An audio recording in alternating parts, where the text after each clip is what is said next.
that the problem is not with you making money. The problem is with you being mature enough to handle the money that you have. And how many know that you can't learn to be mature in the things of God if you don't spend no time with God so that he can teach you how to manage what you have? I feel like preaching anyhow.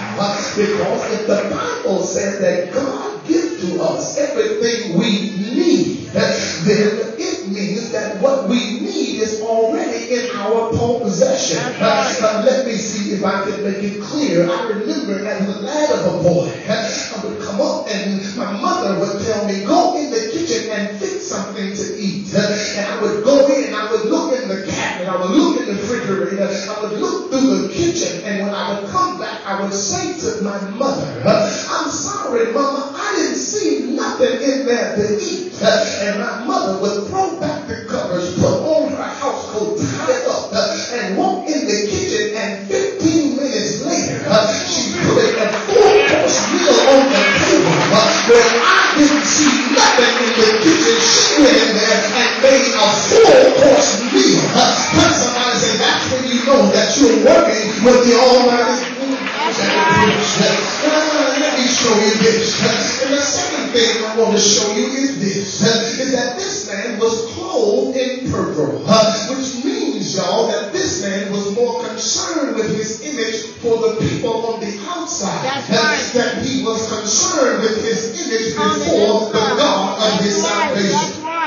And y'all, it is strange how we do things. We will go to the mall and we will spend 4 to 5 hours looking for the right outfit so that we can find the right shoes and the right accessories so that when we come wherever we're going, we will make sure that we are coordinated.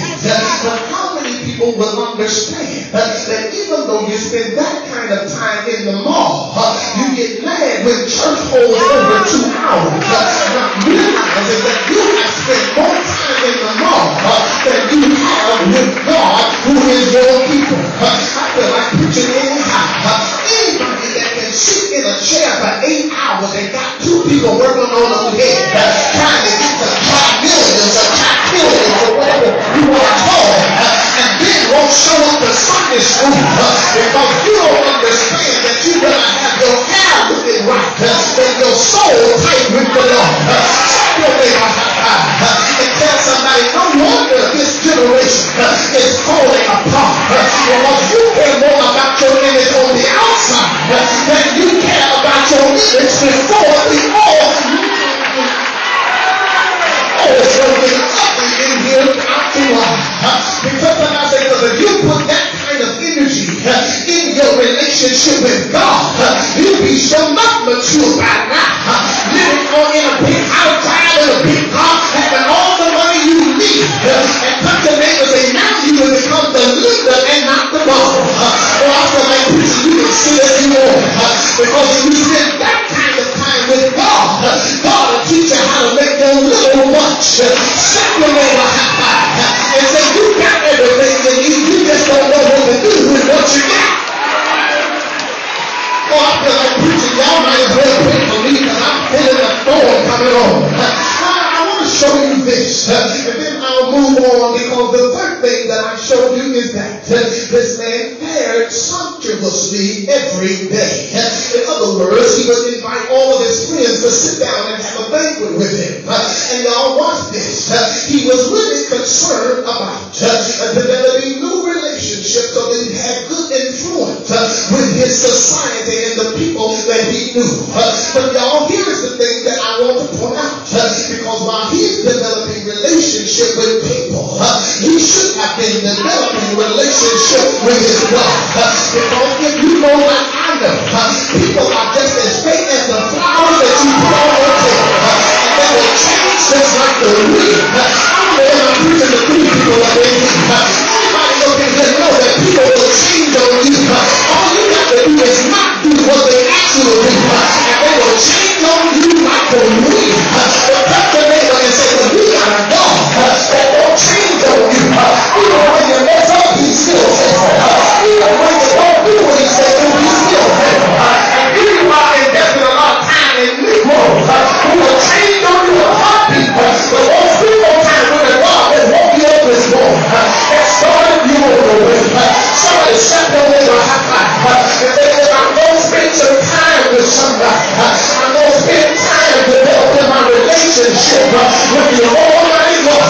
The Lord in the body in here.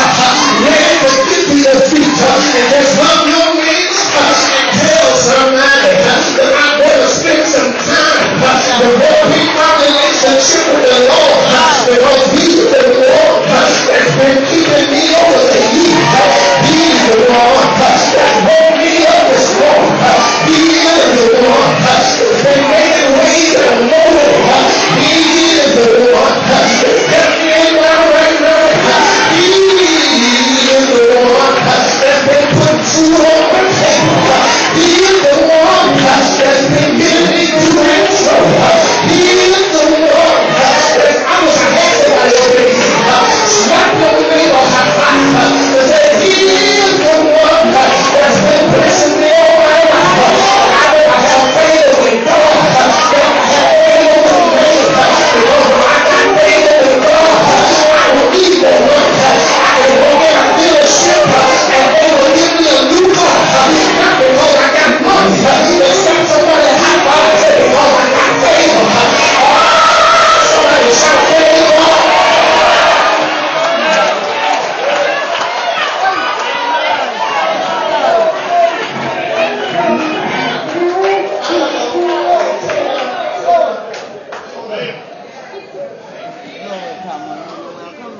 This man was preoccupied with everything except the one thing that was important. That's right. In other words, he was dressed up on the outside, Look out, Brent. but he was pulled up On the on inside. the inside. Yeah. And tell somebody, say, don't be like that for the rest of your life. That's right. Because y'all, can I be honest with you for 2 minutes? We're real people because I want to get to the real talk. Watch this. How many people really admit that you look good on the outside, but there's some stuff that's going on in the inside that medicine can't fix? Oh, I want you real people to get to your feet and tell somebody, I may look good on the outside, but I got some things going on that psychologists can fix. Psychologists can fix. Tell somebody I look good on the outside, but I got some things going on the inside that only God can fix. Hug your neighbor. I know I smell good. I know my hair looks good. I know my outfit is matching. There are some things that I need that only God can provide. I know you raise up your hand. Fix me, Jesus. Put your smell. Whatever is wrong in you, take it out and make it right. Who needs to live? Shout and say, Lord, fix me. It's not my brother. It's not my sister. It's me, oh Lord. Standing in the need of prayer. Don't need God to fix it. I know you are standing your feet. Open your mouth and declare the love of your Lord. I need you.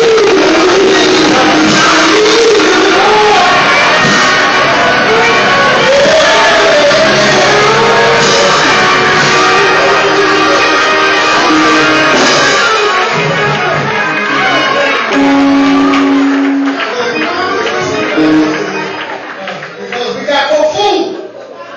We look good on the outside. We got our swag on. Smelling good, hair tight. But touch the neighbor and say, but if you touch them, they'll fall apart. Because when you got a pretty package and ain't got no gift in it.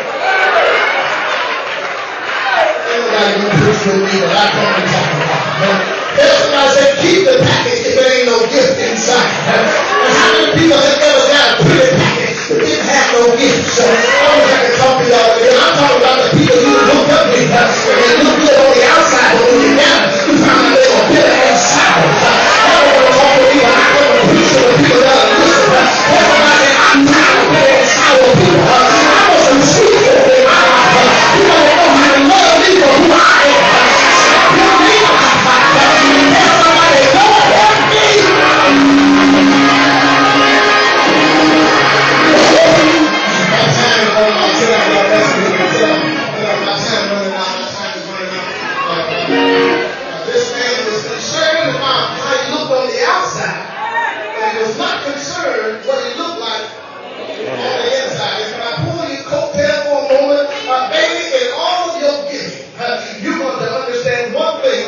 his life. I've been preaching now for so long. I've been pastoring for 15 years.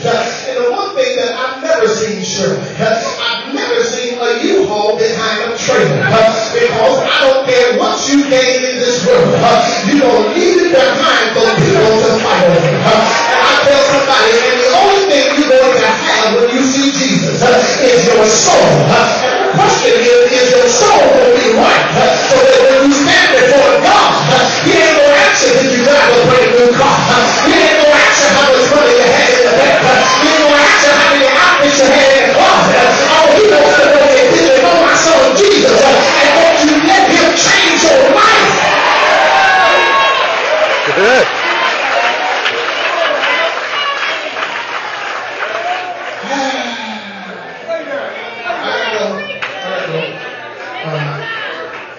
So I hear the inquiring minds say, well, Red, how do you know this man was messed up on the inside? You can't see his inside. I said, yeah, you're right. You're right. But how do you know that action speaks louder than the word? And even though I can't see your inside,